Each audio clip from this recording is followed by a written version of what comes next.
Hello everyone, आप सब कैसे हैं। मैं उम्मीद करता हूं कि बहुत अच्छे होंगे और अपनी पढ़ाई को बहुत अच्छे से कर रहे होंगे। मैं आकाश कुमार बढ़ाना आईसीटी वर्चुअल क्लासरूम में आपका बहुत बहुत स्वागत करता हूं मेरे प्यारे बच्चों। जैसा आपको पता है मेरे प्यारे बच्चों, बेसिकली हमारी आपका जो है 7th क्लास है और 7th क्लास में हम लोग ज्योग्राफी देख रहे हैं। और ज्योग्राफी में आपको याद होना चाहिए भूगोल में हम एक चैप्टर पढ़ रहे थे, चैप्टर नंबर 4। और हम चैप्टर नंबर 4 में वायु के बारे में पढ़ रहे हैं। वायु क्या है, तो कल हमने सबसे पहले वायु के चीजों को पढ़ा। भाई किसको आप एयर कहोगे, एयर है क्या, उसको हमने गौर करके देखा कि वायु संगठन क्या है। क्लियर है? ठीक। चलिए, तो वायु में हम कल पढ़ रहे थे कि ऑक्सीजन का कितना परसेंट है और नाइट्रोजन का कितना परसेंट है, अन्य गैसें कितने परसेंट में है। इन सभी परसेंटेज का डिस्ट्रीब्यूशन हम लोग कल आपका देख रहे थे कि किसको CO2, किसको H2O, किसको हीलियम, ये सारी चीजें कहते हैं। और गौर करके इन चीजों पर देख भी चुके थे, बात भी करी मनुष्य का संतुलन कैसे बिगड़ता है। इन सारी चीजों को भी हम लोगों ने गौर करके आपका देख लिया। ठीक। वायु की संरचना को हमने पढ़ लिया। ठीक है, तो सबसे पहले ये सारी चीजें आपने एक बार लिख ली थी, तो आपने घर जाकर पढ़ा होगा। और किसी का अगर कोई डाउट है, कोई क्वेरी है, तो आप मुझसे पूछ लीजिए मेरे प्यारे बच्चों। फिर हम आगे चलते हैं। चलिए, किसी बच्चे का कोई डाउट, कोई क्वेरी हो चैप्टर संबंधित, कोई भी बच्चा, किसी की कोई क्वेरी, किसी की कोई क्वेश्चन चैप्टर संबंधित मुझसे पूछ सकता है मेरे प्यारे बच्चों। नहीं है? आगे बढ़ जाए, चैप्टर को शुरू किया जाए। चलिए, तो सबसे पहले चैप्टर देखते हैं। हम बात कर रहे थे वायुमंडल की संरचना। संरचना मतलब वायुमंडल बना कैसे है, बेसिकली हमको ये आपका देखना है। तो ध्यान दीजिए, वायुमंडल की 5 परतों में विभाजित किया गया है। कितने? 5 परत। पहला क्षोभ मंडल, समताप मंडल, मध्य मंडल, बाह्य मंडल और बहिर्मंडल। कितनी है इन पांचों? क्षोभ मंडल को देखिए आप, यह परत वायुमंडल की सबसे महत्वपूर्ण परत है। कैसे है? सबसे महत्वपूर्ण परत है। इसकी औसत ऊंचाई 13 किलोमीटर है। लिख लीजिए, औसत जो है 13 किलोमीटर है। यानी कि जहां मैं आपको बता रहा था कि 10 किलोमीटर तक है, इस तरह की फैली हुई है, 12 है, तो एवरेज को 13 माना गया है। क्लियर है? ये आपको ध्यान रखना है। औसत मतलब कि इतनी हद तक हो सकती है। तो हम एग्जैक्ट फॉर्म में हमने भले ही उसको बनाया है, लेकिन औसत आप 13 लिखिए, कोई दिक्कत नहीं है। ठीक है, तो औसत इसकी जो ऊंचाई है वो कितनी है? 13 किलोमीटर। इसी सभी मंडल में मौजूद वायु में सांस लेते हैं। कह रहे हैं कि जितना भी हम ऑक्सीजन लेते हैं ना बच्चों, जितनी भी ऑक्सीजन ग्रहण करते हैं, वो कहाँ है? सब इसी मंडल में। कोई आपसे प्रश्न पूछ ले कि कौन से मंडल में हम लोग सांस लेते हैं, तो क्षोभ मंडल में ही ऑक्सीजन हमको मिलती है। और क्षोभ मंडल से ही हम जितनी भी ऑक्सीजन है, ये सारी चीज हमको प्राप्त होती है। कहाँ से? क्षोभ मंडल। क्लियर है? ये आपको ध्यान रखना है कि क्षोभ मंडल में ही हमारी जो जितना भी वायुमंडल है, उस वायुमंडल का जो संगठन है, उसमें मौजूदा गैसें हैं, उनके अधिकतम परसेंटेज, उनका घनत्व जो है इसी जगह यानी कि क्षोभ मंडल में ही हमको आपका देखने के लिए मिलता है। ये प्राइम आपको पता होना चाहिए। और सबसे इम्पोर्टेंट चीज जो आपको ध्यान रखनी है, इसलिए मैं दूसरे का हेड कर रहा हूँ, जितनी भी मौसम संबंधी घटनाएं होती हैं वो इसी में होती है। कहाँ पर? क्षोभ मंडल। जैसे वर्षा का होना, कोहरा कुहासा का आना, ओलावृष्टि पड़ना, ये सारी चीजें, ये सारी घटनाएं कहाँ पर होती हैं? तो ध्यान दीजिए, ये है हमारा क्षोभ मंडल। इसी में ये सारी चीजें इस 13 किलोमीटर तक, यानी कि ग्राउंड से हाइट में 13 किलोमीटर तक ही हमारी सारी चीजें इसके अंतर्गत आपका हमको देखने के लिए मिल जाती। क्लियर है? या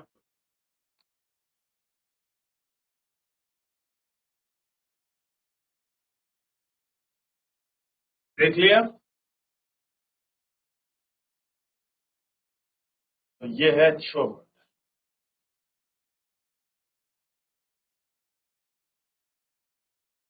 तो क्षोभ मंडल में आपने देख लिया सबसे महत्वपूर्ण परत है, औसत हाइट 13 किलोमीटर है। हम सांस लेते हैं, मौसम संबंधी घटनाएं सब इसी में होती है। अब है, ध्यान देंगे आप, समताप मंडल। किसकी बात कर रहे हैं? समताप मंडल की हम लोग इसके अंतर्गत बात कर रहे हैं कि क्या है बेसिकली आपका समताप मंडल। आप इसको अच्छे से एक बार देख लीजिए। तो समताप मंडल क्षोभ मंडल के ऊपर का भाग है, यानी कि जिसे मैं सबसे पहले आपको दिखा रहा था, ये देखिए, ये क्षोभ मंडल था। अब इसके ऊपर जो है आपका समताप मंडल जो है हमको देखने के लिए मिलेगा। और इसी समताप मंडल को आप देखोगे तो ध्यान रखना है आपको कि क्षोभ मंडल के ऊपर का भाग है और इसकी एवरेज हाइट कितना है, ये 50 किलोमीटर तक आपको मिल जाएगा। 45 से 50 के बीच हमको मिल जाएगा। ठीक है। और ध्यान रखिए, परत बादलों एवं मौसम संबंधी घटनाओं में लगभग मुक्त होती है, यानी कि यहाँ हो भी सकता है लास्ट में, बड़ा मुश्किल है नहीं वैसे। जितनी भी मौसम संबंधी घटनाएं, ये सारी चीजें यहाँ पर नहीं होती। ये कहाँ होती हैं? ये सारी चीजें आपको क्षोभ मंडल में ही देखने को मिलेंगी। क्लियर है? जो बच्चे अभी हंस रहे हैं, अभी उनसे प्रश्न पूछा जाएगा, तो इसलिए आराम से बैठिए बेटा। अगर आपने प्रश्न का जवाब नहीं दिया तो आपकी हंसी बंद हो जाएगी, तो इसलिए आराम से बैठिए। जीआईसी डूंगरी, बेटा जीआईसी डूंगरी जो है, बच्चे आगे ऐसे छुप रहे हैं ना बेटा, सब दिखाई दे रहा है। तो आराम से अच्छे से बैठिए, कोई दिक्कत नहीं है। ठीक है, छुपने की कोई आवश्यकता नहीं है, अच्छे से बैठे। चलिए, अब आप देखिए कि मुक्त होती हैं। इसके फलस्वरूप यहाँ की परिस्थितियां हवाई जहाज उड़ाने के लिए आदर्श होती हैं। तो अगर आपसे पूछ ले, या आपको अगर आसमान में हवाई जहाज उड़ता हुआ दिखाई दे, तो कौन से मंडल में उड़ रहा होगा? बस अंदाजा लगा लीजिए कि सीधा ये क्षोभ मंडल से ऊपर है और कहाँ उड़ रहा है? समताप मंडल में उड़ रहा है। कहाँ उड़ रहा है? समताप मंडल में। तो इस तरीके से आप इसको ध्यान रख सकते हैं कि आपका अगर ये प्रश्न बन जाए या कोई आपसे पूछ ले कि बताइए हवाई जहाज कितनी हाइट पर उड़ रहा है पृथ्वी से, तो आप अंदाजा लगा सकते हैं और आप बोल सकते हैं कि भाई ये जितना भी है ये आपका 15 किलोमीटर से ऊपर में कहीं उड़ रहा है पृथ्वी से। क्लियर है? तो हमें कैसा दिखाई देता है हवाई जहाज? तो आपका चिड़िया जैसा दिखाई देता है, छोटा सा दिखता है ना। क्यों? क्योंकि वो कहाँ उड़ रहा होता है? समताप मंडल में उड़ता है। क्लियर है? तो आपसे पूछी हाइट, आपने बताया कि आपका 13-15 किलोमीटर से ऊपर है। 13 से आपने कहा ले, आपने हमसे प्रश्न पूछा है, अच्छी बात है। हम आपको एक आंसर और देते हैं कि आप जो कह रहे हैं कितनी हाइट पर है, हमने उसका जवाब दे दिया है। साथ में ये भी ध्यान रखिए कि ये समताप मंडल में उड़ता है। बताइए, एक प्रश्न पूछा और आपने दूसरा बढ़िया जवाब दिया। कहाँ उड़ता है? समताप मंडल में। इसीलिए मैं कह रहा हूं आप इसको ध्यान रखिए। ठीक है, चलिए, तो हमने इनको देख लिया बेसिक। ठीक है, तो जहाज उड़ाने के लिए कौन सी आदर्श जगह है? तो आप ध्यान रखिए, तो हमारे पास समताप मंडल है, इसका बेस्ट फेवरेबल कंडीशंस। अगला देखिए, समताप मंडल की एक महत्वपूर्ण विशेषता यह है कि इसमें ओजोन गैस की परत होती है। क्या होती है? ओजोन गैस की परत। अगर हमसे पूछ लिया जाए कि वायुमंडल में ओजोन परत की गैस कहाँ पाई जाती है, तो आप कहेंगे समताप मंडल। और ये वही ओजोन परत है जो सूर्य से आने वाली हानिकारक किरणों को रोकती है। क्लियर है? और यहाँ से ही सूर्य का प्रकाश छन कर फिल्टर होकर धरती पर पहुंचता है, हमारे पास आता है। क्लियर है? तो बहुत बार प्रश्न बनता है ओजोन गैस कहाँ पाई जाती है, तो आप कहेंगे ओजोन गैस आपका समताप मंडल में पाई जाती है। कहाँ मिलती है? समताप मंडल। ठीक है, ये आपको ध्यान, समताप मंडल में पाई। तो जब सूर्य निकलता है तो उसका प्रकाश इसमें छनता है और कुछ आपका रिफ्लेक्ट होकर वापस चला जाता है, कुछ आपका इसको पार कर कर हमारे पास पृथ्वी पर पहुंच जाता है। ये हानिकारक किरणों को पीछे ही आपका रिफ्लेक्ट कर देता है। क्लियर है? ध्यान रहेगा। तो सभी बच्चे नोट करके लिखेंगे कि समताप मंडल में ही क्या मिलती है? ओजोन परत पाई जाती है। और इसका कार्य क्या है? यह परत सूर्य से आने वाली हानिकारक गैसों को या किरणों को हमारी रक्षा करती है। ये कितना हुआ, ये पोर्शन हमारे लिए वेरी वेरी इंपॉर्टेंट। जैसी नेल कंसार, आप लोग पढ़ोगे, कोई बच्चा माइक लेके बेटा। के लिए आदर्श होती है। समताप मंडल की एक महत्वपूर्ण विशेषता है यह है कि जिसमें ओजोन गैस की परत होती है। यह परत सूर्य से आने वाली हानिकारक गैसों से हमारी रक्षा करती है।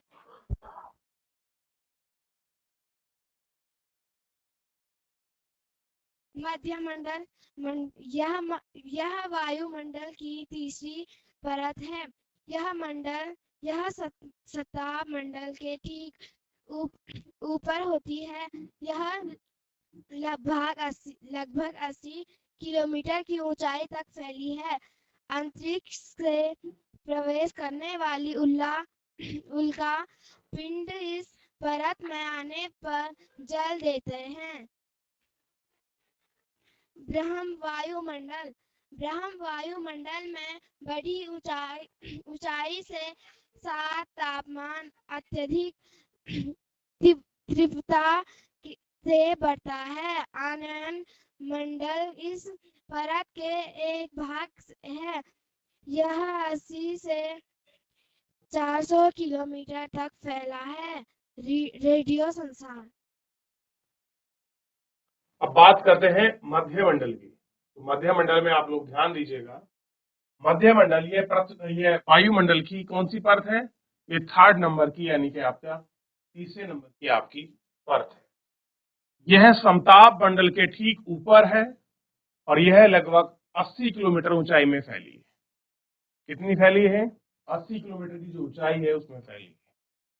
अंतरिक्ष में प्रवेश करने वाले उल्कापिंड वो होते हैं जो आपका कुछ खनिज पदार्थ, मतलब अगर आप लोग पढ़ोगे तो कुछ ऐसे पदार्थ होते हैं जो आपका स्वतंत्र रूप से हमारे ब्रह्मांड में घूमते रहते हैं। जब वो आपका इस मंडल में प्रवेश करते हैं तो फ्रिक्शन की वजह से, घर्षण की वजह से क्या होता है, वो आपका इसमें उल्कापिंड आकर क्या होते हैं, जल जाते हैं। क्लियर है, या जलने लगते हैं। तो क्वेश्चन बनता है, उल्कापिंड किस वायुमंडल में आकर जलने लगते हैं, तो आंसर हो जाएगा मध्यमंडल में आकर आपका जलने लगते हैं। वायुमंडल वायुमंडल बढ़ती ऊंचाई के साथ तापमान में तीव्रता आती है। इस मंडल में आने पर अचानक से जो तापमान है वो आपका बढ़ जाता है, टेम्परेचर एकदम से आपका बढ़ जाता है। आयन मंडल इस परत का एक भाग है। यह लगभग 80 से 400 किलोमीटर की ऊंचाई पर आपका फैला हुआ है। कहाँ से फैला है, 400 किलोमीटर की जो ऊंचाई है उस पर यह आपका फैला हुआ है।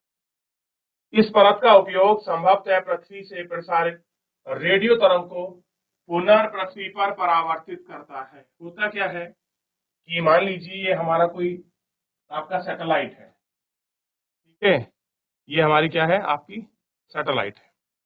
मान लीजिए मोबाइल ने कोई आपका सिग्नल भेजा, तो वो सिग्नल पहले यहाँ जाता है, यहाँ यही वो आपकी परत है, और यहाँ जाने के बाद वो आपका टकरा कर रिफ्लेक्ट होकर वापस पृथ्वी पर आता है। तो इसलिए पूछ रहे हैं, कह रहे हैं कि इस परत का उपयोग पृथ्वी से प्रसारित रेडियो तरंगों को पुनः पृथ्वी पर परावर्तित मतलब उनको वापस भेजता है। क्या करता है, परावर्तित करता है, उनको वापस भेजता है, या उनको आपका वापस रिफ्लेक्ट करता है। वायुमंडल वायु की सबसे ऊपरी परत को वायुमंडल के नाम से जाना जाता है। यह परत पतली होती है, हल्के गैस जैसे हीलियम और हाइड्रोजन में अंतरिक्ष में तैरती है। कहाँ करती है, हाइड्रोजन और अंतरिक्ष में आपका। चलिए, तो एक बार अभी हमने सारी परतों को देखा। किसी को इसमें कुछ पूछना है, कोई डाउट है, कोई क्वेरी है, कोई चीज ऐसा हो आपको समझ ना आई हो, मेरे प्यारे बच्चों, आप मुझसे लाइव जुड़कर चैट के माध्यम से पूछ सकते हैं। कोई भी बच्चा किसी स्कूल से, फिर आगे बढ़ेंगे।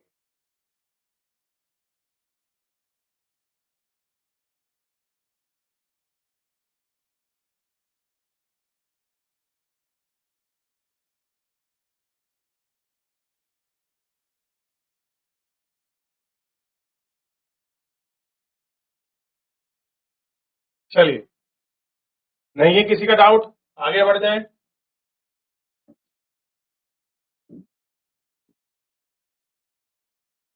अब इसी में बहुत महत्वपूर्ण टॉपिक आपका शुरू होने जा रहा है, ध्यान रखिए, इंपॉर्टेंट है। मौसम और जलवायु, क्या पढ़ेंगे हम?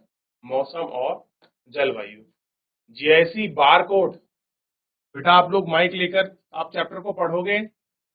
जीआईसी बारकोड, 12 कोड, सॉरी क्षमा चाहूंगा, जीआईसी 12 कोड।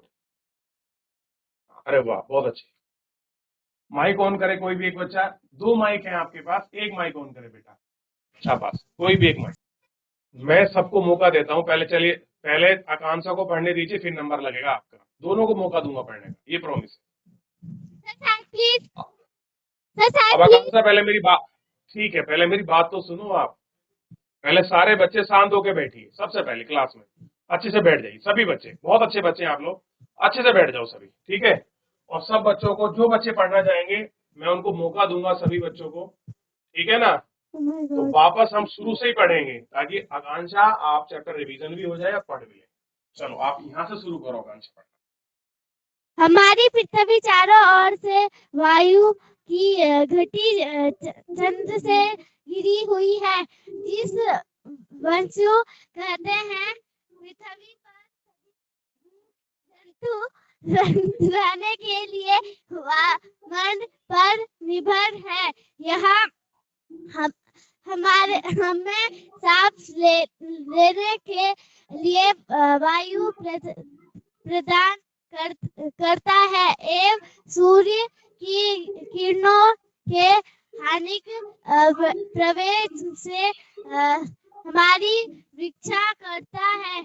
यदि सुरक्षा की यह जान ना हो तो हम दिन के समय सूर्य की माना तो पट होकर झील सकते हैं, एक रात से सकते हैं। अतः यह वह राशि है जिसने पृथ्वी के तापमान को वातावरण करना है। सर पढ़ लिया?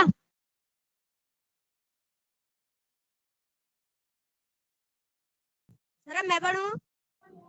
हाँ बेटा आप पढ़ लो।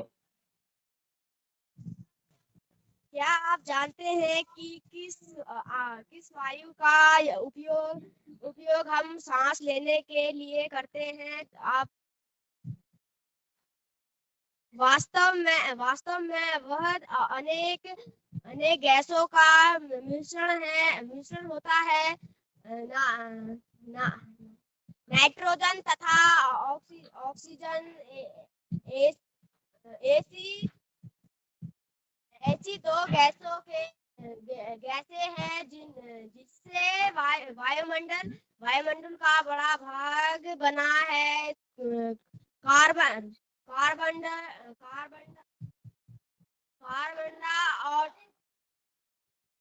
Dioxide, helium, ozone, argon,